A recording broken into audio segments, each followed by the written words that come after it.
الحمد للہ نحمده ونصلي على رسوله الكريم اما بعد فاعوذ باللہ من الشیطان الرجیم بسم اللہ الرحمن الرحیم۔ آج ہم نے 17واں پارہ پڑھا ہے جس میں سورہ انبیاء اور سورہ حج یہ دونوں صورتیں مکمل کی ہیں۔ کل ہم نے سورہ یوسف ختم کی تھی رمضان 2026، تو اس کے بعد بھی کئی ساری صورتیں رہ گئیں، تو سوچ رہا ہوں آخری عشرے میں، چونکہ اعتکاف والے بھی کافی زیادہ ہوتے ہیں، تو وہ صورتوں کو پھر ہم آخری عشرے میں کور کریں گے انشاءاللہ۔ آج ہم نے جو پڑھا ہے سورہ انبیاء، اسی کی تھوڑی سی تفسیر بیان کرتا ہوں جتنی وقت کے اندر ممکن ہوئی۔ بسم اللہ الرحمن الرحیم۔ اقترب للناس حسابهم وهم فی غفلۃ معرضون۔ اللہ تعالیٰ فرماتے ہیں لوگوں کا حساب و کتاب قریب آ رہا ہے اور وہ غفلت میں اعراض کر رہے ہیں۔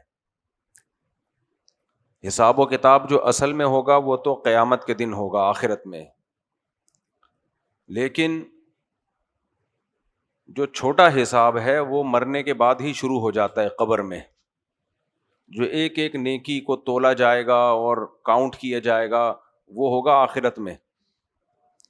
لیکن برزخ میں بھی انسان کے جو دنیا میں اعمال کیے ہوتے ہیں ان کی جزا یا سزا کا اثر برزخ کی زندگی میں بھی پڑتا ہے۔ برزخ کی زندگی کی مثال ہے خواب سے۔ آپ جب سوتے ہیں نا تو آپ کا دماغ خوشی کی چیزیں بھی دیکھ رہا ہوتا ہے، غم کی چیزیں بھی دیکھ رہا ہوتا ہے، کبھی خوشی میں ہوتا ہے کبھی غم میں ہوتا ہے۔ پھر جب کوئی اٹھاتا ہے تو آپ کی آنکھ کھل جاتی ہے، آپ ہوتے اسی بستر پہ ہیں، جو جاگ رہا ہے وہ آپ کو یہاں دیکھتا ہے لیکن آپ کی روح گھوم رہی ہوتی ہے دنیا بھر میں۔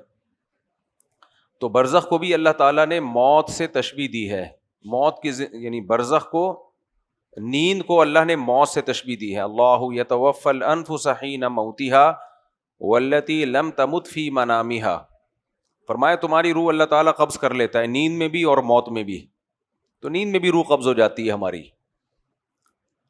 تو کیسے کیسے خیالات آ رہے ہوتے ہیں۔ کبھی کوئی خوشی کی چیزیں دیکھ رہا ہوتا ہے، اتنا خوش ہوتا ہے وہ سمجھتا ہے کہ بس یہی زندگی، آنکھ کھلتی ہے کتنا غم ہوتا ہے، اور بعض دفعہ بڑے غم کی چیزیں دیکھ رہا ہوتا ہے، بہت ٹینشن میں ہوتا ہے، جیسے ہی آنکھ کھلتی ہے خوشی کا سانس لیتا ہے کہ اللہ کا فضل ہو گیا کہ یہ خواب تھا۔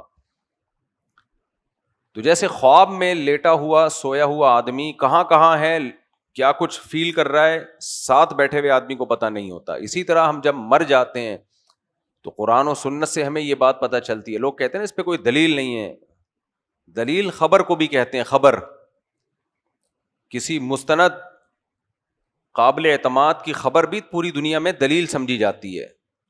تو اس سے بڑی دلیل کیا ہوگی کہ اللہ کے ایک پیغمبر جن کا سچا ہونا ثابت ہو گیا، انہوں نے اللہ کی طرف سے ہم تک یہ پیغام پہنچایا کہ موت کے بعد ایک زندگی ہے جس کو برزخ کہتے ہیں، پردے کو۔ پردے کا مطلب یہ موت اور آخرت کی زندگی وہ اصل زندگی ہوگی، کیونکہ اس میں تو پورا انسان کو دوبارہ بنایا جائے گا باقاعدہ۔ تو اس آخرت کی زندگی اور دنیا کی زندگی کے درمیان ایک پردہ ہے۔ بالکل اس کی مثال ایسے ہے جیسے ہم رات کو سوتے ہیں اور اگلی تاریخ میں پھر اگلے دن اڑ جاتے ہیں۔ تو یہ دو تاریخوں کے بیچ میں ایک پردہ ہوتا ہے جس میں ہم گہری نیند سو رہے ہوتے ہیں، لیکن اس پردے میں ایسا نہیں ہوتا کہ ہمارا دماغ ہی کام نہ کر رہا ہو یا ہمیں کچھ فیل نہ ہو رہا ہو، بہت کچھ فیل ہو رہا ہوتا ہے، لیکن آپ کو فیل ہو رہا ہے، آپ کے ساتھ بیٹھے ہوئے کو فیل نہیں ہو رہا۔ بالکل یہی کنڈیشن ہے موت کے بعد۔ اب دیکھو ہم لوگ تو چونکہ سوتے ہیں نا، اس لیے نیند کی زندگی کو ہم نے دیکھا ہوا ہے، نہیں دیکھا ہوا ہوتا اور کوئی ہمیں بتا رہا ہوتا کہ جب تم سوتے ہو تو یہ ہوتا ہے، وہ کبھی بھی نہیں مانتا، وہ کہتا ہے جاؤ یار، یہ سو کے کس نے دیکھا ہے۔ تو ہم جب مر جاتے ہیں تو ہمیں قرآن و سنت سے پتہ چلتا ہے کہ اگر اعمال اچھے کیے ہوں تو اس برزخ کی زندگی پہ اچھا اثر پڑتا ہے، اور اعمال برے کیے ہوں تو اس زندگی پہ برا اثر پڑتا ہے۔ اور یہ جو حدیث میں قبر کا عذاب آتا ہے نا، قبر میں عذاب بھی ہوتا ہے، ثواب بھی ملتا ہے، اس پہ اس قسم کے اعتراضات کے، جیسے حدیث میں آتا ہے قبر ایسے بھینچ دیتی ہے تو وہاں تو کچھ بھی نہیں ہوتا، تو یہ ساری برزخی قبر کی باتیں ہیں۔ یعنی جب ہم قبر میں لٹا دیا جاتا ہے تو وہ برزخ کی جو قبر ہے، جیسے اس کی مثال ہے بستر پہ ہم سو کے لیٹ کے سو رہے ہوتے ہیں تو بستر پہ سب کچھ ہو رہا ہوتا ہے خواب میں اچھے اچھے، تو وہ یہ والا بستر نہیں ہے، وہ عالم خواب کا بستر ہے جس کی لوکیشن یہی ہے، دنیا میں اس کی لوکیشن یہی ہے. تو ہم جب مر جاتے ہیں ہمیں برزخی قبر ملتی ہے جس کی جو لوکیشن ہے وہ یہی مادی قبر ہے دنیا میں، اس جہاں میں نہیں، اس جہان میں الگ ہے وہ. تو وہ سارے احوال وہاں پر ہوتے ہیں، اس لیے اس میں یہ کہنا کہ یہ یہاں نظر کیوں نہیں آ رہا، یہ احمقانہ قسم کا سوال ہے. ہاں یہ بات ضرور ہے کہ بہت سے ایسے واقعات کتابوں میں تواتر کی حد تک پہنچے ہوئے ہیں. تواتر کا مطلب کچھ خبریں ایسی ہوتی ہیں جو بڑی اچنبے کی ہوتی ہیں کہ یار یہ نہیں ہو سکتا، لیکن اگر وہ کنٹینیوسلی کئی لوگ بیان کر رہے ہوں، بہت سارے لوگوں کے مشاہدات ہوں، تو پھر اس پہ انسان کو یقین آنے لگتا ہے کہ ہے تو یہ بڑی اچنبے کی بات، اسباب کی دنیا میں ممکن نہیں ہے، لیکن ایسا ہوا ہے، ایسا ہوا ہوگا. تو ایسے بہت سارے واقعات کتابوں میں بزرگان دین نے لکھے ہیں، وہ ان لوگوں نے جو بڑے مستند تھے، زندگی بھر ان کی زبان سے کبھی جھوٹ نہیں نکلا، کہ جنہوں نے اپنی آنکھوں سے قبر کا ثواب بھی دیکھا اور قبر کا عذاب بھی دیکھا. شہداء کے خون کی خوشبو تو میں نے خود سونگھی ہے، تو یہ بھی تو ایک قبر کا ثواب ہی کی ایک. اچھا قبر کا مطلب یہ نہیں ہوتا کہ یہی قبر، بعض دفعہ انسان کو دفن ہی نہیں کیا جاتا، جانور کھا جاتے ہیں. تو جو بھی برزخ میں جس کنڈیشن میں بھی ہوگا، جہاں بھی ہوگا، اسی کو اس کی قبر کہا گیا ہے. حدیث میں اس کو قبر اس لیے کہا گیا کہ میجورٹی کو قبر میں ہی دفن کیا جاتا ہے.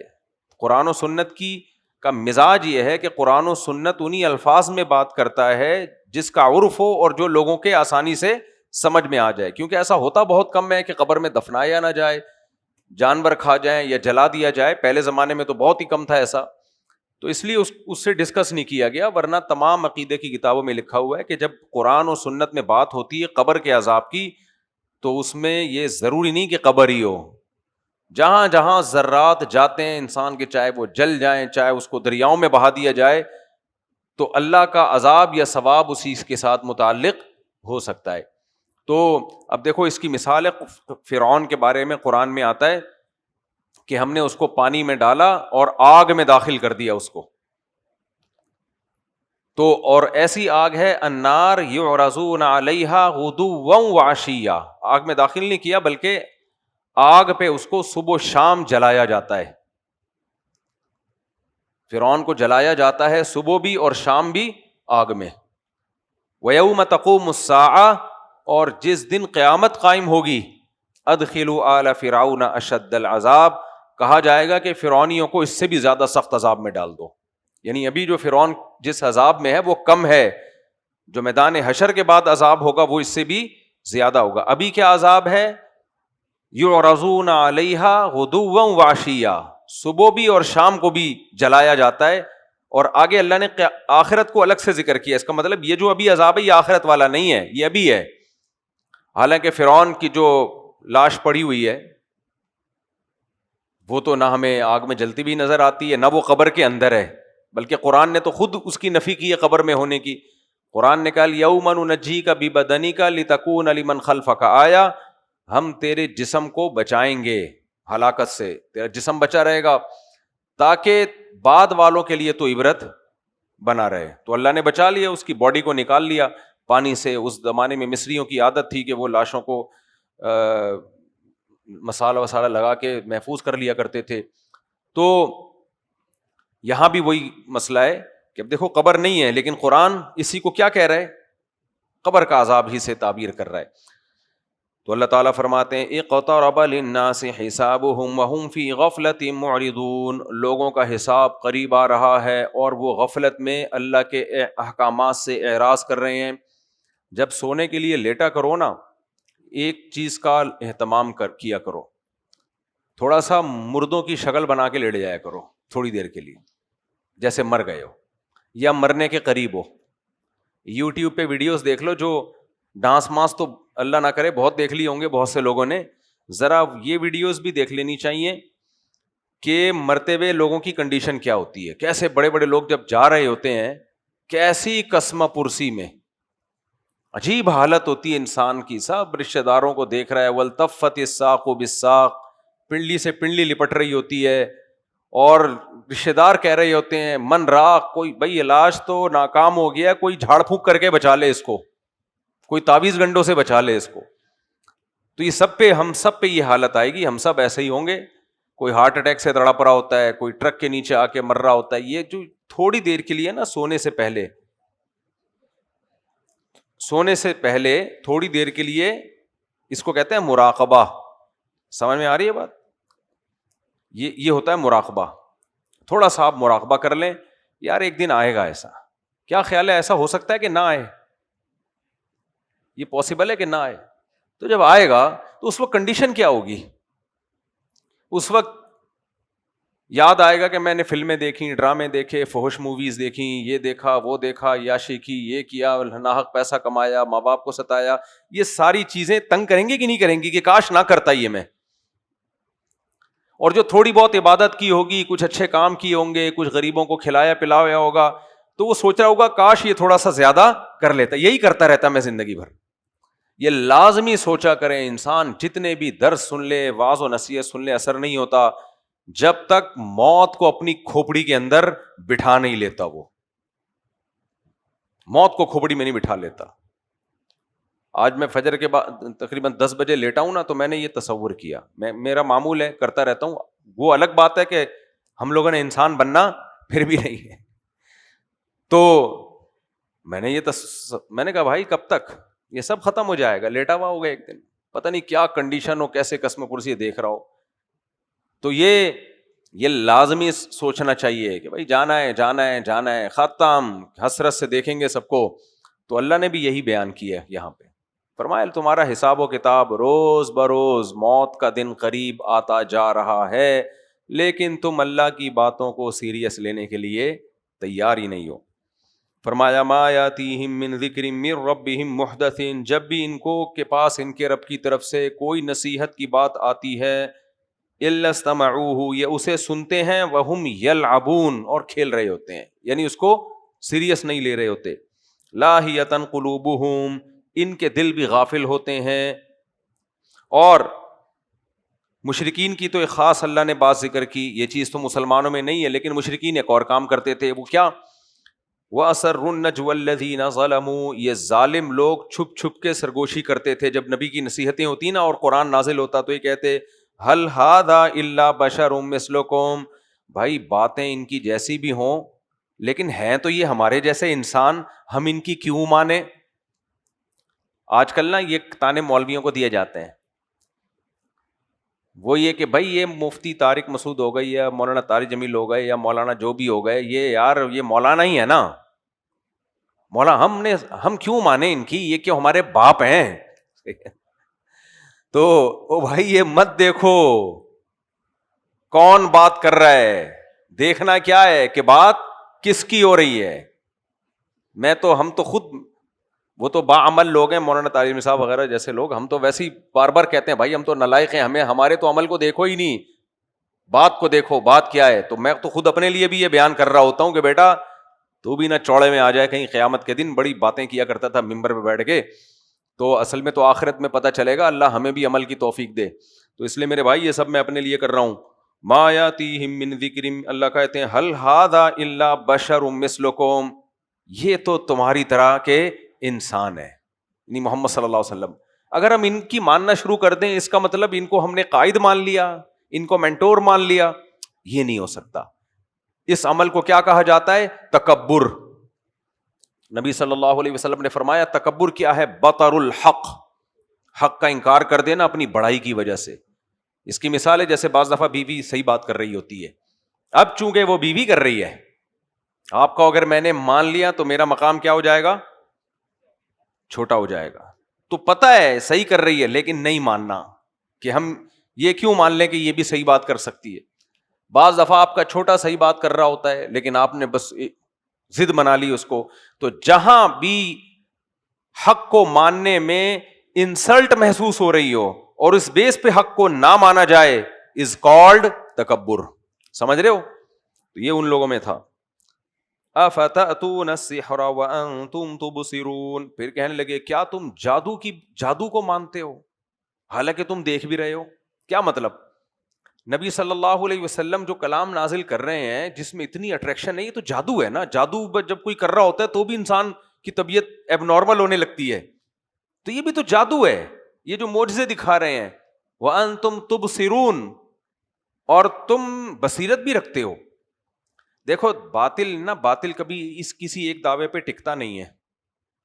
یہ جو نئے اسکالرز آ رہے ہیں نا آج کل مارکیٹ میں، جو آپ کو پوری امت سے ہٹا رہے ہیں، ان کی بھی آپ صرف اسپیچز کا ایک پلندہ جمع کر لو، ان کے دعووں میں تضاد بہت نظر آئے گا. ایک جگہ پہ ایک دعویٰ، دوسری جگہ پہ دوسرا دعویٰ، تیسری جگہ پہ تیسرا دعویٰ.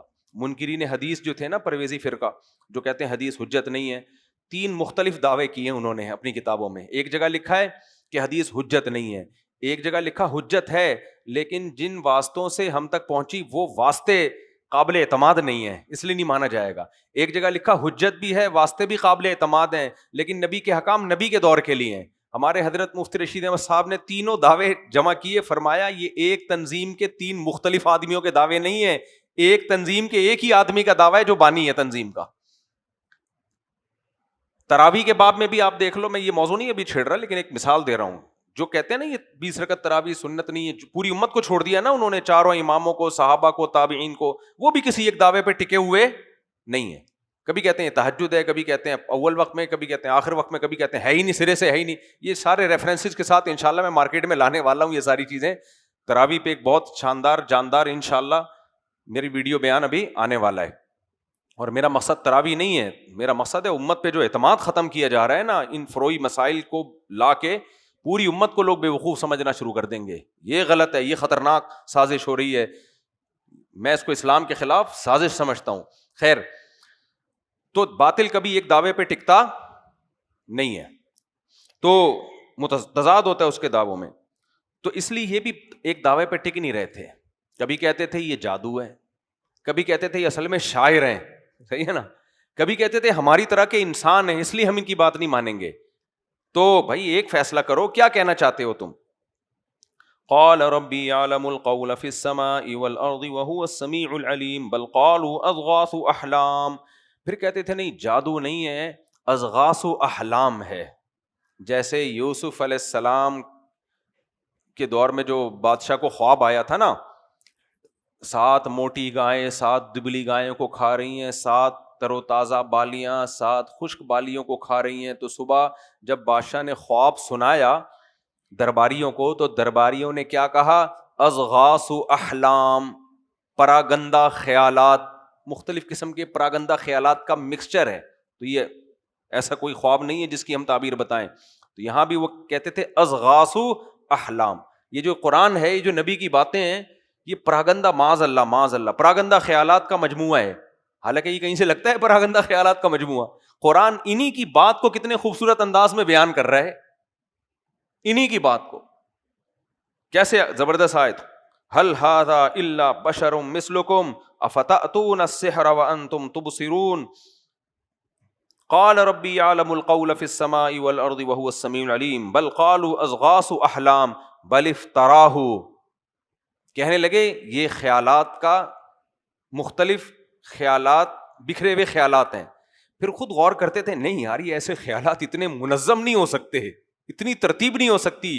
پھر کہنے لگے بل افتراہ، انہوں نے یہ خود گڑھ لیا ہے، خود سے ایک چیز بیٹھ کے سوچ کے بنائی ہے.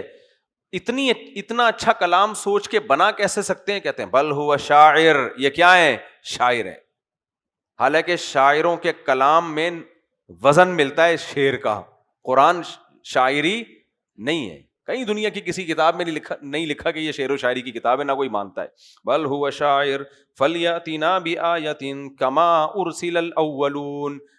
اگر یہ شاعر بھی نہیں ہے، انہوں نے خود گڑھا بھی نہیں ہے، اور جادو بھی نہیں ہے، اور پراگندہ خیالات بھی نہیں ہے، اور یہ واقعی نبی ہی ہیں، اللہ کا کلام ہے، فلیاتنا بآیۃ، تو یہ معجزہ دکھائیں نا، کوئی بڑا معجزہ دکھائیں.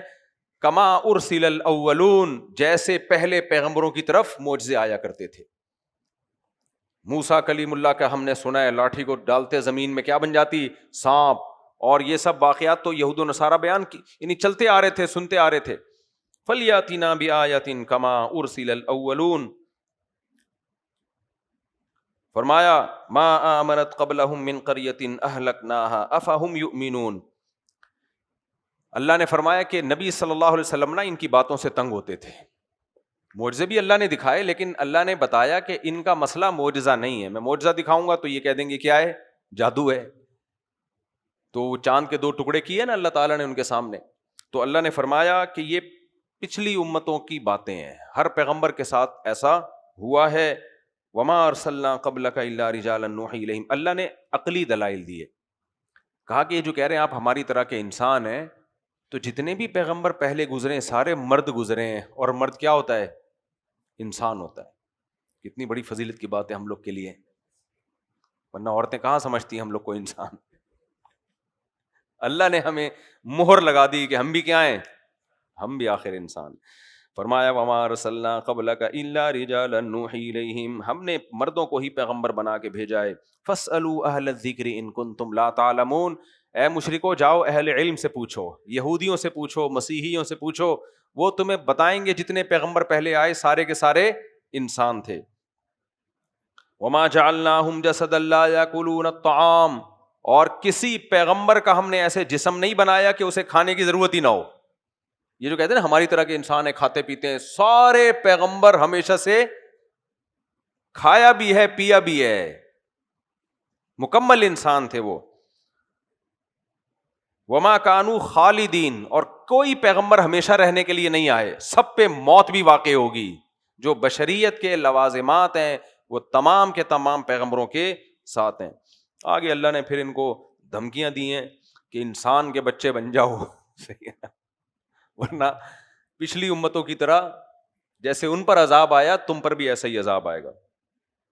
آگے اللہ فرماتے ہیں لو کان فیہما آلہۃ الا اللہ لفسدتا. تم جو کہتے ہو اللہ کے سوا بھی معبود ہیں, اگر اس کائنات میں ایک خدا کے سوا کوئی دوسرا بھی ہوتا لفسدتا, نظام تباہ ہو جاتا. دنیا میں اختیارات جو پاور ہے وہ کس کے پاس ہوتی ہے, تبھی میں کہتا ہوں اللہ تعالیٰ کہہ رہے ہیں کہ اس کائنات میں 2 خدا ہوتے کائنات تباہ ہو جاتی. جس گھر میں 2 سربراہ ہو جائے نا, نہیں تم نہیں سمجھو گے, تم وہاں تک پہنچ ہی نہیں سکتے. جس گھر میں 2 سربراہ ہو جائیں وہ گھر بھی تباہ ہو جاتا ہے. تو فیصلہ کر لینا چاہیے عورت کو کہ میں سربراہ ہوں یا شوہر. تو اگر شوہر نہیں بن رہا تو عورت ہی بن جائے, لیکن بنے ایک ہی. بیوی کوئی باپ بنا لو کوئی مسئلہ نہیں ہے, لیکن ہونا ایک ہی باپ چاہیے. باپ سے میری مراد سربراہ, وہ کیا ہونا چاہیے, آخری فیصلہ اسی کا ہو. ہم لوگ چونکہ یورپ کو اور ان ملکوں کو فالو کر رہے ہیں نا, تو وہ پروگرام ہمارا ان کا جیسے خاندانی نظام تباہ ہو رہا ہے, ہمارا پروگرام بھی اسی طریقے سے بڑھ رہا ہے. وجہ اس کی یہی ہے کہ سربراہ نہیں. تو اللہ کہتے ہیں ارے بھائی اگر اس کائنات میں خدا کے سوا بھی کوئی معبود ہوتا تو کائنات کا نظام تباہ و برباد ہو جاتا. فسبحان اللہ, اللہ ہر عیب سے پاک ہے, وہ شرک سے پاک ہے. لا یسأل عما یفعل, اللہ جو کچھ کرتا ہے اس سے کوئی پوچھ نہیں سکتا. وہم یسألون, اللہ کے علاوہ کوئی بھی کچھ بھی کرے گا اس سے پوچھا جائے گا. از کالڈ سربراہ. اسی کو کیا کہتے ہیں, آج الٹا چل رہا ہے. شوہر جو کرتا ہے شام کو بیوی کو رپورٹ پیش کرنا, بولو ضروری, وہاں اتنی دیر کیوں بیٹھے, ادھر کیوں گئے تھے, وہاں یہ کیا فلاں, پورا ریموٹ کنٹرول کی طرح کیا چل رہا ہے. تو اس لیے بیگم کو سمجھایا کرو رخصتی تمہاری ہوئی ہے میری نہیں ہوئی. تم آئی ہو رخصت ہو کے تو تم یہاں باؤنڈ ہو, جو رخصت ہو کے آئے وہ باؤنڈ ہو جاتا ہے نا. میں تو وہی ہوں اپنے ابا کے گھر میں جیسے پہلے تھا. اپنے آپ کو تسلیاں دیتا ہوں بس, اور کچھ بھی نہیں ہے. چلیں آگے چلیں میرے بھائی. تو لا ترغب, کہاں چلا گیا بھائی, لا یسأل عما یفعل, اللہ کہتے ہیں اس سے وہ جو کچھ کرے گا اس سے کوئی پوچھنے والا نہیں ہے, نہ پوچھا جا سکتا ہے اس سے. وہم یسألون, تم جو کچھ کرو گے تم سے پوچھا جائے گا. اب اس میں 3 انتہاؤں کے درمیان میں اللہ نے بیلنس ایک عقیدہ بیان کیا ہے. کچھ لوگ کہتے ہیں کہ اللہ جو ہے نا وہ اللہ پہ اعتراضات شروع کر رہے ہوتے ہیں, اللہ نے یہ کیوں کیا, اللہ نے یہ کیوں کیا, اللہ نے اپنے بارے میں جو مرضی کرتے پھریں. وہ جو لبرل سیکولر لوگ ہیں نا وہ کہتے ہیں ہم زنا بھی کریں, نائٹ کلب بھی جائیں. یہ مولوی کون ہوتے ہیں حلال کہنے والے, حرام کہہ رہے ہیں, وہ لائف کو انجوائے کرو. لیکن اللہ پہ اعتراضات کرتے رہتے ہیں. یہ یہ کیوں ہو گیا, اللہ مدد کیوں نہیں کر رہا مظلوموں کی, یہ کیوں نہیں کر رہا, وہ وغیرہ وغیرہ, اللہ کو مشورے دے رہے ہوتے ہیں. بیٹی کا آدھا حصہ کیوں کر دیا اللہ نے, پورا حصہ کیوں نہیں دیا. ایک آدمی نے مجھے کہا نا وراثت میں آدھا حصہ بیٹی کا کیوں ملا ہے, اللہ نے پورا کیوں نہیں دیا. میں نے کہا اللہ میاں سے ملاقات ہوگی تو آپ کا پیغام پہنچا دوں گا میں کہ ہمارے محلے میں ایک صاحب کو اس پہ اعتراض ہے. اور کچھ دوسری انتہا میں ہیں, وہ کہتے ہیں کہ وہ اس طرف گئے ہیں کہ انسان کیا ہے, خود مختار ہے, بالکل کیا ہے, آزاد ہے وہ. تو جو اعتدال کی بات ہے, انسان سے پوچھا, ہاں انہوں نے انسان کو بالکل آزاد کر دیا نا, تو انسان آزاد نہیں ہے, اللہ سے کچھ نہیں پوچھا جا سکتا, انسان اپنے ہر عمل میں جواب دہ ہے. آگے چلتے ہیں ہم.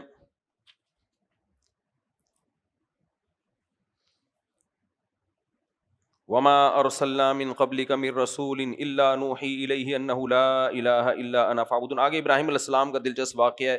اللہ تعالیٰ نے کائنات میں اپنی قدرت بیان کی ہے کہ کیسے ہم نے زمین اور آسمان بند تھے, ہم نے ان کو الگ کیا, پانی سے ہر مخلوق کو ہم نے بنایا. دنیا میں زندگی ہم وہیں ملتی ہے جہاں پر پانی ہے. وجعلنا من الماء کل شیء حی, یہ اللہ کے کرشمے قدرت کے. صرف ہائیڈروجن ڈائی آکسائڈ میں یہ طاقت رکھ دی, جہاں پڑتا ہے وہاں زندگی نکل پڑتی ہے. لکڑی کہتے ہیں پوری کائنات میں اب تک صرف زمین پہ ہی دریافت ہوئی ہے. وجہ کیا ہے, لکڑی درخت سے بنتی ہے اور درخت حیات ہے, تو حیات کس میں ہے, پانی میں ہے. اچھا کچھ لوگ الٹے دلائل دیکھیں نا, لوگوں کو عجیب طرف لے جاتے ہیں. کچھ لوگ کہتے ہیں دیکھو قرآن میں بھی آتا ہے ہم نے پانی سے بنایا, اور ہماری باڈی میں 70% یا پتہ نہیں 80% پانی ہے, تو پانی بہت پینا چاہیے. یہ دلائل کے تانے بانے غلط نہیں ملا دینے چاہیے. کتنا پینا چاہیے جی, 25 گلاس پینا چاہیے, کیونکہ پانی سے ہی زندگی ہے, اور ہماری باڈی میں پتہ نہیں 70 یا 80% یا 90% پانی ہی پانی ہے, تو پانی زیادہ پینا چاہیے. تو بھائی یہ عجیب سی فضول قسم کی دلیل ہے. دلیل اس کو نہیں بولتے, پانی ہے باڈی میں تو ہے نا, تو نہیں بھی پیے گا پھر بھی ہے وہ, تو وہ تو اللہ نے یعنی وہ تو جب ہے تو ہے, وہ آپ کے پینے سے تھوڑی ہے. جب اس میں کمی ہوگی تو پیاس لگا دے گی باڈی اور بتا دے گی کتنا پینا ہے, جتنی کمی ہوگی باڈی اتنا بولو سگنل دے گی, تو جب دے گی تو پھر پی لو, جب وہ لیول پورا ہو جائے تو پھر چھوڑ دو. تو لیول وہ ڈاکٹر نہیں بتاتے, وہ ہماری باڈی خود بخود سگنل دے رہی ہوتی ہے. البتہ یہ جو چائے وائے کافی وافی کی وجہ سے بتاتی نہیں ہے باڈی, سسٹم خراب ہو جاتا ہے اور پیشاب زیادہ ہوتا ہے, تو پھر باڈی نہیں بتاتے, پھر ڈاکٹر سے مشورہ لے کے پی لیا کرو. تو جو نارمل زندگی گزار رہے ہیں ان کو اس فیلڈ میں ڈاکٹروں سے مشورے کی ضرورت نہیں ہے, جتنی پیاس لگے اتنا پی لیا کرو. یہ تو یہ آیت آ گئی اس لیے میں نے بتا دیا. لوگ اس پہ بھی استدلال کر رہے ہوتے ہیں, قرآن سے سائنس کہتے ہیں ہم قرآن سے علاج کرتے ہیں, اور کہتے ہیں قرآن میں آتے ہیں ہم نے پانی سے بنایا ہے تو پانی زیادہ پیا کرو. آگے چلو میرے بھائی, سائنس. وجعلنا فی الارض رواسی وهو الذی خلق اللیل والنہار والشمس والقمر کل فی فلک یسبحون. فرمایا سورج چاند بنائے اور سب کے سب ایک دائرے میں تیر رہے ہیں. جو گھومنے کا نظام ہے, اس حرکت کا نظام ہے, کتنا خوبصورت نظام ہے یہ. وما جعلنا لبشر من قبلک الخلد, اے نبی آپ سے پہلے کوئی بشر ہمیشہ رہنے کے لیے نہیں آیا, تو آپ پر بھی موت واقع ہوگی, لیکن ان پر بھی موت واقع ہوگی. کیوں, یہ انتظار کر رہے تھے کہ جب نبی پر موت واقع ہو جائے گی تو آپ کی دعوت بھی ختم ہو جائے گی, ہم سکون سے زندگی گزاریں گے, اپنے باپ دادا کے دین کو فالو کریں گے اور بتوں کی عبادت کریں گے. تو اللہ نے فرمایا کہ آپ پر موت واقع ہوگی تو کیا یہ ہمیشہ رہیں گے, ان پہ بھی ہوگی, تو آگے حساب سب نے کس کو دینا ہے, اللہ کو. یہ ایسے ہی تسلی کی بات ہے ان لوگوں کے لیے جن پہ ظلم ہو رہا ہو, اور ظالم یہ کہہ دے کہ میں نے مظلوم کو مار دیا, ختم کر دیا, تو دیکھو اب وہ مجھ سے انتقام نہیں لے سکتا. تو اسے کہا جا سکتا ہے بھائی وہ مر گیا تو کیا تو نہیں مرے گا, ایک دن تو نے بھی مرنا ہے, تو کون سا ہمیشہ رہے گا یہاں پہ. کل نفس ذائقۃ الموت, اللہ کہتے ہیں ہر نفس نے موت کا ذائقہ چکھنا ہے. کڑوی بات ہے لیکن ہے یہ حقیقت. وَنَبْلُوكُمْ بِالشَّرِّ وَالْخَيْرِ فِتْنَةً, اللہ کہتے ہیں اور موت سے پہلے ہم تمہیں آزمائیں گے, خوشیاں دے کے بھی اور فتنہ یعنی شر دے کے بھی. فتنتاً یعنی آزمائش کے طور پہ. تو عربی میں فتنہ کہتے ہیں کہ جو پگھلایا جاتا تھا نا سونے کو اور لوہے کو, کھوٹ کو الگ کر دیا اور لوہا الگ. تو آزمائش میں کیا ہوتا ہے, کھرے کھوٹے کا فرق ہو جاتا ہے, کون اللہ کو مانتا ہے کون نہیں مانتا. اللہ کہتے ہیں ہم تمہیں بھی آزمائیں گے. یہ پوری آیتیں اسی پر ہیں کہ یہ جب آپ کو دیکھتے ہیں مزاح کرتے ہیں، کہتے ہیں احاذ الذی یذکر آلہتکم، یہ ہے، جیسے ہاتھ سے اشارہ نا بعض دفعہ توہین کے لیے کیا جاتا ہے، نبی صلی اللہ علیہ وسلم کی طرف اشارہ کر کے کہتے تھے احاذ الذی، یہ وہ معاذ اللہ معاذ اللہ، یذکر آلہتکم، جو تمہارے خداؤں کو برا کہتا ہے، یہ اتنی توہین کے ساتھ اشارے کر کے نبی صلی اللہ علیہ وسلم کو کا مذاق اڑایا کرتے تھے۔ اللہ فرماتے ہیں خلق الانسان من عجل، انسان جلدی بہت ہے اس کے مزاج میں۔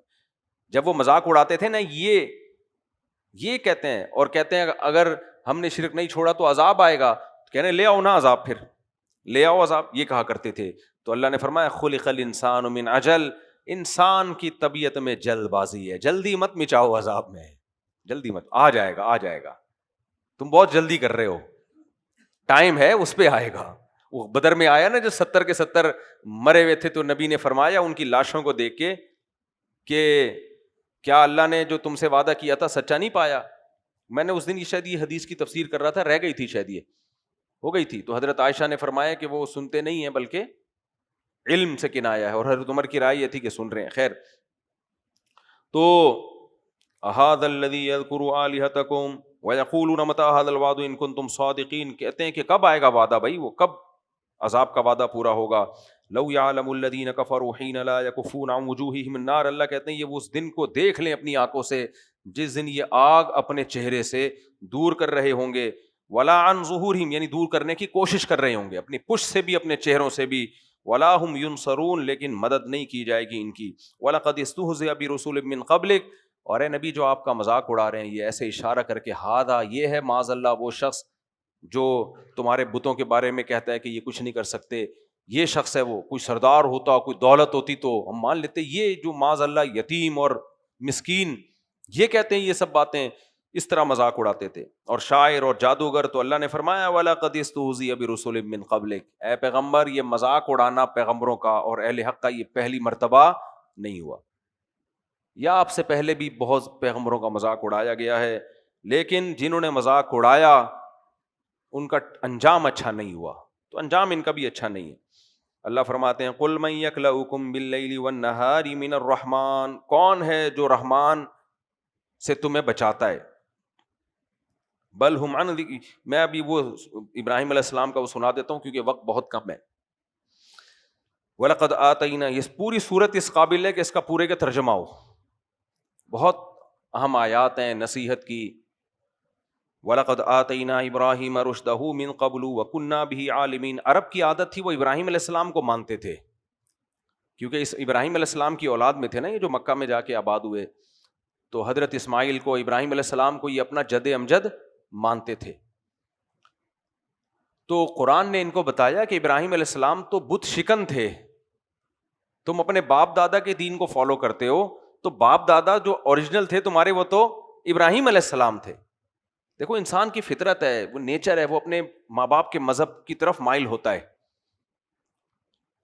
تو اگر کسی کے باپ دادا پردادا میں کوئی مسلمان گزرا ہو نا تو اس کو اس کا بھی واسطہ دیا جا سکتا ہے، چونکہ وہ حق پر تھے نا۔ تو اگر کوئی حق پر ہو تو موٹیویشن کے لیے اپنے خاندان اور اپنے باپ دادا کا ریفرنس دیا جا سکتا ہے کہ یار تمہارے تو سلسلہ یہ تھا اور تم ہو کیا گئے تم، تو اس سے کیونکہ انسان کو محبت ہوتی ہے فطری، تو کہنے لگے وَلَقَدْ آتَيْنَا إِبْرَاهِيمَ رُشْدَهُ مِن قَبْلُ وَكُنَّا بِهِ عَالِمِينَ، اللہ نے ابراہیم علیہ السلام کا اس لیے تذکرہ کیا، ملت ابیکم ابراہیم کا، یہ تمہارے باپ ابراہیم کا اصل دین یہ ہے جو محمد صلی اللہ علیہ وسلم لے کر آئے ہیں۔ اللہ کہتے ہیں ہم نے ابراہیم علیہ السلام کو رشد و ہدایت دی تھی جب انہوں نے اپنے والد اور اپنی قوم سے کہا ما هذه التماثيل التي انتم لها عاکفون، یہ کیا تصویریں جن کو تم پوچھتے رہتے ہو۔ یہاں بھی هذه توہین کے لیے، یعنی اصل توہین تو یہ ان کی ہونی چاہیے جو تم نے اپنے ہاتھوں سے تصویریں بنائی ہیں، بت بنائے اور صبح شام ان کے سامنے بیٹھے رہتے ہو۔ ما هذه، ابراہیم علیہ السلام پوری قوم میں اکیلے تھے، کہنے کہ ما هذه، یہ کیا ہے بھائی تم نے بنا لیا، کوئی پتھر پہ ناک کان بنا دو، تھوڑا سا لپس بنا دو جا کے۔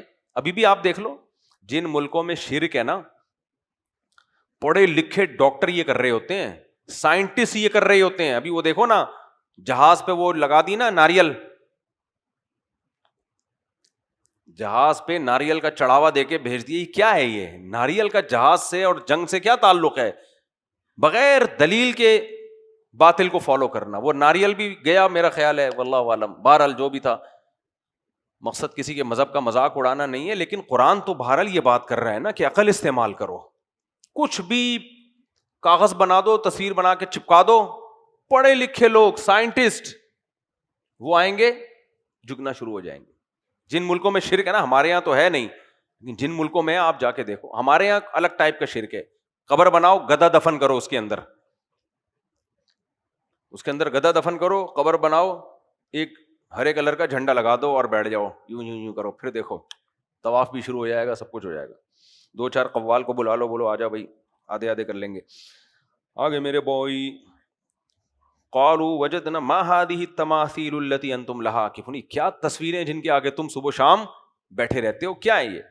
قالوا وجدنا آباءنا لها عابدين, کہتے ہیں ہم نے اپنے باپ دادا کو دیکھا ہے وہ انہی کی عبادت کرتے ہیں. قال لقد كنتم انتم, کہنے لگے تم بھی, وآباؤکم, تمہارے باپ دادا بھی, فی ضلال مبین, کھلی ہوئی گمراہی میں تھے. پیغمبر کا کانفیڈنس دیکھو, پوری قوم ایک طرف, اور کیسے کانفیڈنٹلی کہہ رہے ہیں تم بھی اور تمہارے باپ دادا بھی کھلی گمراہی میں تھے. کھلی گمراہی کا مطلب یہ ایسا اختلافی مسئلہ نہیں ہے کہ رفع الیدین کیا جائے یا نہیں کیا جائے, ادھر کی سنو وہ ٹھیک لگتا ہے, ادھر کی سنو یہ, کنفیوز ہو جاتا ہے نا آدمی, تو اس لیے کہتے ہیں دونوں ٹھیک ہیں, لیکن یہ میں دونوں ٹھیک نہیں ہے, یہ تو کھلی گمراہی ہے. اس کے یہ بالکل ایسے ہی ہندوستان میں ایک عالم تھے, ان سے کسی ہندو نے آ کے پوچھا کہ یہ مسلمانوں کا کیا اختلاف ہے, آپ لوگ کا اہل حدیثوں سے کیا اختلاف ہے کہ یہ رفع الیدین کرنا چاہیے نہیں کرنا چاہیے, اس طرح کی اس نے باتیں شروع کر دیں کہ تم لوگ کا اہل حدیثوں سے کیا اختلاف ہے. وہ یہ شو کر رہا تھا یہ مسلمانوں کے بڑے بڑے اختلافات ہیں نا آپس میں, وہ بھائی. تو وہ عالم تھے, سمجھدار تھے, وہ حنفی, لیکن شعور تھا. انہوں نے کہا کہ وہ اتنا بڑا اختلاف نہیں ہے, وہ کہتے ہیں زور سے آمین کر لو, ہم کہتے ہیں آہستہ, وہ کہتے ہیں یوں کلم کہتے ہیں نہیں, یہ چھوٹا موٹا ہے, یہ ہے, لیکن وہ بھی خدا کو مانتے ہیں, بتوں کی عبادت ہم بھی, اس میں ہم سب کا اتفاق ہے کہ یہ جو پتھر ہے نا یہ عبادت کے قابل نہیں ہے, یہ عبادت کے قابل نہیں ہے. چھوٹے موٹے ہیں, یوں کر لیا, ٹانگیں تھوڑی سی پتلی کر لی زور سے, یہ ہے, لیکن اتنی عقل اللہ نے انہیں بھی دی ہے, اتنی ہمیں بھی دی ہے کہ جھکا کس کے سامنے جاتا ہے. 8 رکعت تراویح میں بھی اسی کے سامنے سجدہ ہوتا ہے, 20 رکعت تراویح میں بھی سجدہ کس کے سامنے ہوگا. یہ نہیں کہ 8 والے ادھر سجدہ کر کے باقی 12 مزار پہ جا کے کریں, یا ہم جو ہیں 20 رکعت پڑھ کے اور 8 جا کے پھر مزار پہ کریں, ایسا کچھ بھی نہیں ہے. تو وہ چپ ہو گیا, کیونکہ وہ طنز کرنے آیا تھا نا, تو وہ چپ ہو گیا. اس نے کہا اچھا بھائی. تو میرے بوئی فرمایا تم بھی, تمہارے باپ دادا بھی کھلی گمراہی میں ہیں. قالوا اجیتنا بالحق ام انت من اللاعبین, وہ اتنا ایک دم سن کے نا شوق میں آ گئے, کہنے لگے آپ سیریس ہو یا آپ مذاق کر رہے ہو. اجیتنا بالحق ام انت من اللاعبین, مذاق تو نہیں کر رہے کہیں آپ. کیسی, جب ایک چیز غلط چل پڑتی ہے نا سوسائٹی میں, اس کے خلاف بات کرنا ایسے ہے جیسے بیگم کو کوئی مشورہ دے دیا آپ نے. بیگم کو مشورہ دو نا, پھر دیکھو آگے سے رپلائی, سب کی بات نہیں کر رہا, بعض دفعہ ایسا ہوتا ہے, ایسے جیسے جو کرنٹ نہیں تار میں نکلا ہوا ہوتا, اس کو آپ نے کیا لگا لیا. آگے میرے بھائی, قالوا اجیتنا بالحق ام انت من اللاعبین قال بل ربکم رب السماوات والارض الذی فطرہن, فرمایا نا نا نا, تمہارا رب وہ, میں مذاق نہیں کر رہا, میں سیریس ہوں, تمہارا رب وہ ہے جس نے آسمانوں اور زمینوں کو بنایا. یہ کائنات خود بخود نہیں بنی ہے, کسی نے تو بنایا ہے نا, جس نے بنایا وہ رب ہے. وانا علی ذلکم من الشاہدین, اور میں گواہ ہوں اس پر, میں گواہی دیتا ہوں کہ بنانے والا جو ہے وہ ہے ہمارا معبود, عبادت اسی کی کرنی ہے.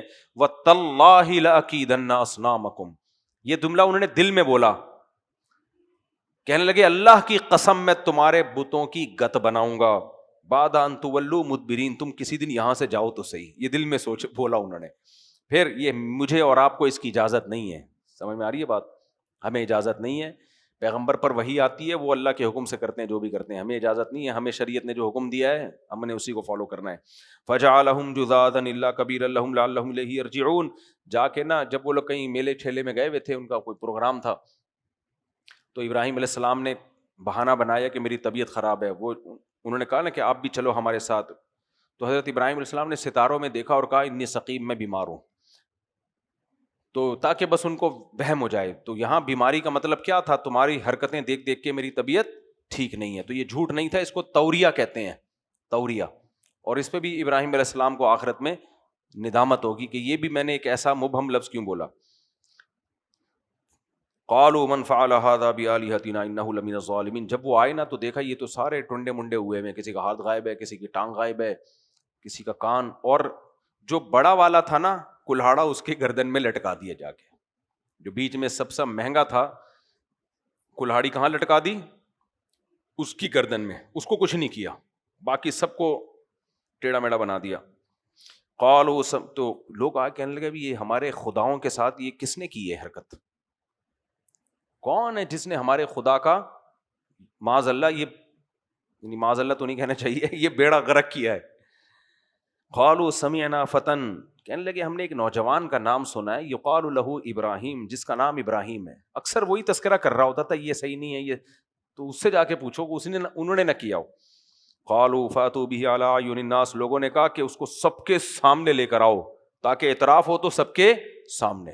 اصل میں اس دور میں قبائلی سسٹم بڑا مضبوط ہوا کرتا تھا, اب بھی بہت سی جگہوں پہ کسی کے خاندان کے فرد کو ہاتھ لگانا آسان نہیں تھا,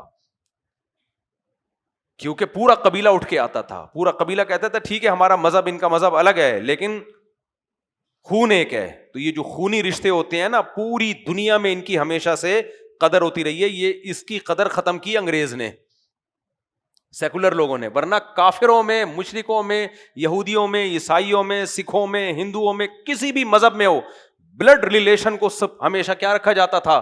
سپیریئر. شعیب علیہ السلام کو قوم دھمکیاں دے رہی تھی لیکن کچھ کر نہیں سکی. کیوں؟ آپ کا قبیلہ ہے پیچھے, قبیلہ نہ ہوتا ہم جان سے مار دیتے. نبی صلی اللہ علیہ وسلم 13 سال دعوت دیتے رہے ہیں, انہوں نے نبی پہ ہاتھ نہیں اٹھایا. آخر میں کوشش کی سارے قبیلوں نے مل کے, لیکن 13 سال تک کیوں قتل نہیں کیا؟ پیچھے کیا ہے؟ بنو ہاشم. بھائی بنو ہاشم سے ہمارے تعلقات ہیں. وہ پھر جنگ شروع ہو جائے گی, وہ بولیں گے بھائی ہمارا بندہ کیسے آپ نے اس کو نقصان کیسے پہنچایا؟ تو یہ آسان نہیں ہو, آج بھی ایسے ہی ہے. تو یہ جو خاندان اور قبیلہ, یہ انسان کو کیا کرتے ہیں؟ سپورٹ. اسلام نے آ کے اس کو اور مضبوط بنایا اور فیملی پلاننگ نے ڈسٹرائے کر دیا. 1-2 بچے ہوں گے تو خاندانی نظام برباد. اچھا بھائی کہاں چلا گیا؟ تو اس لیے انہوں نے کہا سب کے سامنے لے کر آؤ, سب کے سامنے, تاکہ سب کو پتا چل جائے کہ بھائی مجرم کون ہے, یہ ہیں, تاکہ ہم انہیں جب سزا دیں تو کوئی ساتھ نہ دے پھر ان کا. قالوا فاتوا بی قالوا انت فعلت هذا بآلهتنا یا ابراہیم, انہوں نے کہا ابراہیم آپ نے ہمارے معبودوں کے ساتھ یہ سب کچھ کیا ہے؟ قال بل فعله کبیرهم هذا, ابراہیم علیہ السلام فرمائے جو سب سے بڑا ہے نا اس نے کیا ہے. جو سب سے بڑا بت تھا نا, جس کے کندھے میں کیا لٹکا ہوا تھا؟ کلہاڑا. کیا منظر ہوگا نا اس وقت, منظر ہوگا کہ نہیں ہوگا؟ خود سوچو. ابراہیم علیہ السلام نوجوان, پرہیزگار, عبادت گزار, کبھی زبان سے ایک لفظ جھوٹ کا نہیں نکلا. قوم دیکھ رہی ہے, ان کو سب کے سامنے بلایا گیا, جو بھی ان کا جو بھی عبادت گاہ تھی اس میں, اور سب پبلک ہوئی. دیکھو اللہ کی طرف سے یہ انتظام ہوتا ہے کہ ساری پبلک کے سامنے توحید کا اعلان ہو جائے, سب پبلک کے سامنے. تو کہنے لگے ابراہیم علیہ السلام سے آپ نے یہ سب کچھ کیا ہے؟ ابراہیم علیہ السلام نے کہا نہیں, یہ کس نے کیا ہے؟ انت فعلت ھذا بآلہہ, ہاں آپ نے یہ سب کچھ کیا ہے. انہوں نے فرمایا بل فعلہ کبیرہم ھذا, یہ جو ہے نا, یہ جو بڑا اس نے کیا ہے. مجھے یہ جب بھی میں قرآن یہ پڑھتا ہوں, مجھے اپنے بچے کا بچپن میں ایک واقعہ یاد آتا ہے. ہمیں یاد ہے میں نے اپنے 5-6 بچوں کو نا کوئی غلطی کی تھی, مجھے غلطی یاد نہیں, سب کو بٹھایا ہوا میں نے نا, لائن سے کھڑا کیا ہوا تھا, میں پوچھ رہا تھا بتاؤ یہ کس نے کیا ہے. تو میرا جو ابھی بڑا ہو گیا وہ چھوٹا تھا اس وقت, وہ کیا کر رہا ہے, یوں اشارہ کر رہا تھا, منہ سے بول نہیں رہا تھا کہ بھائی سے تعلقات خراب نہ ہو جائے نا, بول بھی نہیں رہا منہ سے کہ تعلق, ورنہ وہ بولے گا تو نے میری شکایت کیوں لگائی, بول بھی نہیں رہا, اور ایسے اشارہ بھی نہیں کر رہا کہ باقی سب کو پتہ چل جائے نا. تو میں پوچھ رہا ہوں کس نے کیا ہے, کہہ رہا ہے مجھے منظر ابھی تک دماغ سے نکل. بچے بڑے انٹرٹینمنٹ سے بھری ہوئی مخلوق, کون ہے؟ بچے ہیں یار. تو میں تو جب تھکتا ہوں تو گھر جاتا ہوں, صرف چھوٹے بچوں کو جو سب سے لیٹسٹ پیس ہوتا ہے نا, جو بالکل مارکیٹ میں نیا آیا ہو, اس کے ساتھ جا کے کھیلتا کودتا ہوں تھوڑی دیر. تو یہ بچے سے بڑی انٹرٹینمنٹ دنیا میں کوئی ہے نہیں یار, اس لیے تم لوگ محروم ہو بیچارے. دو رکھو بس, 2 بچے تو 1-2 سال میں بڑے ہو گئے, 4 سال میں 5 سال میں. اب تو ہر وقت گھر میں بچے کا ہونا ضروری ہے. اس لیے مارکیٹ میں نئی پروڈکٹ آنی چاہیے. اور ہماری تو, میں تو ان سے کہتا تھا بڑے نہ ہو, یہ بڑے ہو جاتے ہیں, پھر بڑے ہو گئے پھر تو جمشید بن گئے نا. بڑے ہو گئے تو کیا ہے, جمشید ہے, غفار ہے, ستار ہے. آگے چلتے ہیں. خیر, تو میرے بھائی کہاں چلا گیا, جلدی بس یہ مکمل کر لوں 2-3 منٹ میں. تو ابراہیم علیہ السلام نے کیا فرمایا, ہمارے بچہ تو یوں کر رہا تھا نا, لیکن ابراہیم علیہ السلام نے کھلے عام بولا کبیرہم, یہ ہے اس نے کیا ہے. کیونکہ ابراہیم علیہ السلام کو معلوم تھا کہ میں جب اس کا نام لوں گا یہ کچھ بھی نہیں بگاڑ سکتا میرا. وہاں تو بچے کو یہ تھا نا کہ بھائی بعد میں جا کے پکڑیں گے, میرا نام کیوں لیا, چھپ چھپ کے کر رہے ہیں. ابراہیم علیہ السلام کو پتا تھا پوری بلی بھی اس پہ ڈالوں گا نا, یہ مستنڈا پھر بھی یوں ہی ہے تو یوں ہی رہے گا قیامت تک, دیکھا رہے گا. ذرا سا اس کی پیشانی پہ نہ بل آئیں گے نہ اس کو کوئی تکلیف ہوگی. تو اس لیے ابراہیم علیہ السلام نے بولا اس نے کیا ہے. تو ایک دم قرآن کہتا ہے شوق میں چلے گئے. فرجعوا الی انفسہم, شوق میں چلے گئے نا کہ اب ہم کیا جواب دیں یار, ہم اس سے پوچھیں تو یہ بولے گا نہیں, اب بولے گا نہیں تو یہ بولیں گے میں کہتا تھا نا کہ یہ تو کچھ نہیں کر سکتے, بول نہیں سکتے ہیں. اس لیے شوق میں چلے گئے. اور قرآن کہتا ہے فرجعوا الی انفسہم فقالوا انکم انتم الظالمون, دل میں کہنے لگے یار واقعی تم تو بڑے ظالم ہو, یعنی اپنے آپ کو کہنے لگے ہم تو بڑے بے وقوف لوگ ہیں. اس کی عبادت کر رہے ہیں جو کمبخت یہ نہیں بتا سکتا کہ میں نے نہیں کیا ہے. وہ یہ نہیں بتا سکتا کہ میں نے نہیں کیا ہے. تو شوق میں چلے گئے اور بڑے پریشان ہو گئے. پھر کہنے لگے ثم نکسوا علی رؤوسہم, اپنے سروں کو جھڑکا. انہوں نے بولا نہیں بھائی نہیں, یہ نہیں, باپ دادا کا دین کیا ہو جائے گا, کلچر, سوسائٹی, یہ تو پھر ان کی بات درست ہو جائے گی. ہٹاؤ یار, جو خیالات آ رہے سائٹ پہ کرو, ٹھیک ہے.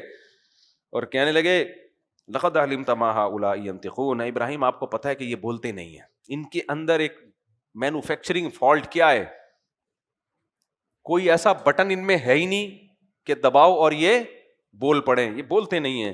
اب ابراہیم علیہ السلام نے کہا افتعبدون من دون اللہ, اس خدا کو چھوڑ کر تم ان کی عبادت کرتے ہو, لا ينفعکم شیئا ولا یضرکم, جو نہ تمہیں نقصان پہنچا سکتے ہیں نہ فائدہ پہنچا سکتے ہیں.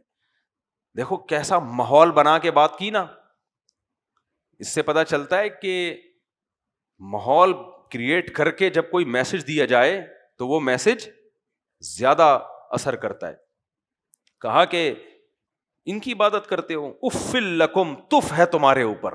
ابراہیم علیہ السلام نے سوچا یہ موقع ہاتھ سے جانے نہیں دوں گا, ابھی ان کو جتنا بتانا ہے بتا دو. اف لکم, تف ہے تمہارے اوپر, افسوس ہے تمہارے اوپر. وَلِمَا تَعْبُدُونَ مِن دُونِ اللَّهِ, اور ان پر بھی تف ہے, بلی پوری میں نے ان کے اوپر ڈال دی ہے اور یہ مستنڈا بول ہی نہیں رہا ہے, ہل ہی نہیں رہا ہے. ان پہ بھی تف اور تم پر بھی تف ہے. افلا تعقلون, تم عقل سے کام کیوں نہیں لیتے؟ جواب آیا ہے قالوا حرقوہ, اس کو جلاؤ, آگ میں ڈالو. وانصروا آلہتکم, اور اپنے معبودوں کو بچاؤ. یعنی بجائے اس کے کہ معبود ان کو بچائے, یہ کس کو بچا رہے ہیں؟ ان کو بچاؤ بھائی, ہمارے معبود مارکیٹ سے کیا ہو جائیں گے, اسی طریقے سے چلتا رہا نا سیٹ اپ. تو بچاؤ اپنے معبودوں کو. ان کنتم فاعلین, اگر تم نے کچھ کرنا ہے. کیا مطلب؟ وہ ڈیبیٹ شروع ہو گئی نا وہاں پہ کہ یار یہ اس کا کیا جواب ہونا چاہیے, ان کو ہم مناظرے کی دعوت دیتے ہیں, ان کے یہ دلائل ہیں, اس کا ہم تجزیہ کریں گے. تو لوگوں نے بولا بھائی کرنا ہے تو صرف ایک کام کرو, ان کو قتل کر دو, ان کو بچا لو, باقی اور کوئی ہمارے پاس بحث کا راستہ نہیں ہے. کوئی ڈیبیٹ کوئی بنتی نہیں ہے نا, اس میں کیا ڈیبیٹ کریں گے. تو قلنا یا نار کونی بردا وسلاما علی ابراہیم, اللہ کہتے ہیں ہم نے آگ سے کہا کہ اے آگ ابراہیم پر سلامتی والی اور ٹھنڈی ہو جا, ٹھنڈی ہو جا, اور اتنی ٹھنڈی نہیں کہ نقصان ہو, سلامتی والی ہو جا. وارادوا بہ کیدن, اتنا بڑا معجزہ انہوں نے اپنی آنکھوں سے دیکھا کہ اللہ نے ابراہیم علیہ السلام کو جلنے سے بچایا, پھر بھی اپنے باپ دادا کے دین کو نہیں چھوڑا. وارادوا بہ کیدن, بری تدبیر کا ارادہ کیا. فجعلناہم الاخسرین, ہم نے انہی کو ذلیل کر دیا. ونجیناہ ولوطا, لوط ابراہیم علیہ السلام کے بھانجے تھے لوط علیہ السلام, وہ آپ پر ایمان لے آئے تھے, تو ہم نے وہ ساتھ ہو گئے تھے, تو ہم نے ان کو نجات دی, یعنی ان کو حکم دیا یہاں سے ہجرت کر جاؤ, مایوس ہو گئے تھے نا, باپ نے بھی دھمکیاں دینا شروع کر دی, پتھروں سے مار کے ہلاک کر دوں گا. تو پھر ابراہیم علیہ السلام وہاں سے ہجرت کی, اور ابراہیم علیہ السلام کی زوجہ تھیں حضرت سارہ, وہ بھی مسلمان تھیں, یعنی توحید پرست تھیں. تو وہ اپنی زوجہ کو لے کے وہاں سے چلے گئے, اولاد نہیں تھی ان کے. الی الارض التی بارکنا فیہا للعالمین, برکت والی زمین میں, جس کو فلسطین یا ارض شام کہا جاتا ہے, وہاں موو ہو گئے ابراہیم علیہ السلام برکت والی زمین میں. اور ووہبنا لہ اسحاق و یعقوب, اولاد نہیں تھی تو اللہ نے کہا کہ اب آپ نے چونکہ پورا خاندان چھوڑ دیا ہے تو اللہ آپ کو ایک نیا خاندان دے گا جو آپ ہی کے دین پہ ہوگا اور اس میں برکتیں دے گا. تو اللہ کے لیے جس چیز کی قربانی دی جائے نا, اللہ وہی چیز دے دیتا ہے. اس لیے میں لوگوں سے کہتا ہوں کہ تم نیا خاندان بناؤ. اگر تمہارے گھر میں دین کا ماحول نہیں ہے, ابھی تم کم عمر ہو, 18-20 سال کے ہو, ابھی دین نہیں ہے گھر میں, ڈرامے فلمیں چل رہے ہیں ہر وقت, شراب کباب, جو لبرل لوگوں کا ہوتا ہے ماحول, کوئی بات نہیں, پریشان نہ ہو, یہاں سے نکلو, 4 شادیاں کرو, اسپیڈ, اپنا نیا خاندان. آئی بات سمجھ میں؟ یہ مذاق نہیں ہے, حقیقت ہے, یہ نیا خاندان بناؤ. ایک صاحب مجھے کہنے لگے نا میں دوسری شادی کروں گا میرا خاندان مجھے نکال دے گا. میں نے کہا خاندان ہوگا ہی تیرا تھوڑے دنوں بعد. آئی بات سمجھ میں؟ خاندان اسی کا ہوتا ہے جس کی شادیاں ہوتی ہیں, جس کے بچے ہوتے ہیں, تو اسی کا خاندان ہوتا ہے بھائی, تھوڑے دنوں کی بات ہے, زیادہ نہیں ہے. تو پھر میں نے کہا تمہارا اتنا بڑا خاندان ہو جائے گا کہ جو تمہارا خاندان ہے نا وہ تمہارے خاندان کا ایک چھوٹا سا پارٹ ہوگا. یہ بھی ایک پیکج ہے. خیر, جو بے دین خاندان ہو نا اور دین پہ چلنے نہ دے رہا ہو, یہ ان کے لیے بغاوت کا ایک میرے پاس بہترین پیکج ہے کہ اپنا خاندان, پھر تعلق ان سے بھی اچھا رکھو. شریعت میں خاندان جیسا مرضی ہو, اچھا ہو برا ہو, اس سے کوئی بلڈ ریلیشن بہرحال آپ نے نبھانا ہے. بغاوت کا مطلب یہ نہیں کہ ان کو ٹارچر کرو, ان کو پریشان کرو, اپنے پاؤں پہ کھڑے ہو بھائی, اپنی زندگی بناؤ. آگے چلتے ہیں, قرآن جلدی سے بس مکمل کر رہا ہوں. فرمایا وَوَهَبْنَا لَهُ اسحاق و یعقوب, قربانی دی اللہ کے لیے ہم نے ان کو اسحاق اور یعقوب, بیٹے بھی اور پوتے بھی. اسحاق علیہ السلام اور ان کی اولاد میں یعقوب, تو دادا گھر کا کیا ہوتا ہے؟ سربراہ. تو اللہ یعقوب اسحاق علیہ السلام کو بھی ابراہیم علیہ السلام کی اولاد ہی میں شمار کر رہے ہیں. وَكُلًّا جَعَلْنَا صَالِحِينَ, اور ان سب کو ہم نے نیک بنایا, قوم کی طرح نہیں بنایا.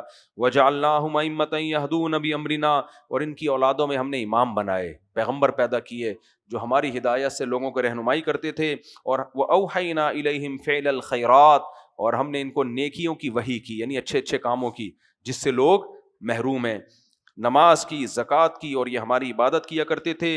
اور لوط علیہ السلام کو بھی ہم نے حکمت دی, اور اس قوم سے ہم نے بچا لیا ان کو جو غلیظ کام کیا کرتی تھی. وہ غلیظ کام کیا تھا؟ لڑکوں سے بدفعلی. وہاں اللہ نے لوط علیہ السلام کو تبلیغ کے لیے بھیجا تھا. تو انہم کانوا قوم سوء فاسقین, برے لوگ تھے وہ. وادخلناہ فی رحمتنا, ہم نے لوط کو اپنی رحمت سے بچا لیا. انہ من الصالحین, وہ نیک لوگوں میں تھے. اللہ تعالی ہمیں بھی نیک لوگوں میں شامل فرمائے. سبحانک اللہم وبحمدک, نشہد ان لا الہ الا انت, نستغفرک ونتوب الیک. بھائی کلام سن لیں جلدی. علی بھائی, انڈس ہاسپٹل والے خون کا عطیہ لینے کل آ رہے ہیں 8 بجے سے لے کر 10 بجے تک. بھائی خون دیا کریں, اس سے صحت اچھی رہتی ہے, کوئی نقصان نہیں ہوتا. ہو سکتا ہے کسی کو یہ خیال ہو کہ میرے میں خون کم ہے, تو وہ انڈس والے چیک کر لیں گے کہ آپ میں خون ہے یا نہیں ہے. دنیا میں کسی کی بیوی سارا خون کبھی بھی نہیں پیتی ہے, تھوڑا سا خون اپنے لیے چھوڑتی ہے. مذاق ہے یہ, ایسے عورتیں ایسی ہوتی نہیں ہیں. بہرحال انڈس ہاسپٹل والے آ رہے ہیں کل, ان خون دیں, رمضان میں تو ڈبل ثواب ملے گا بھائی, ڈبل سے بھی زیادہ.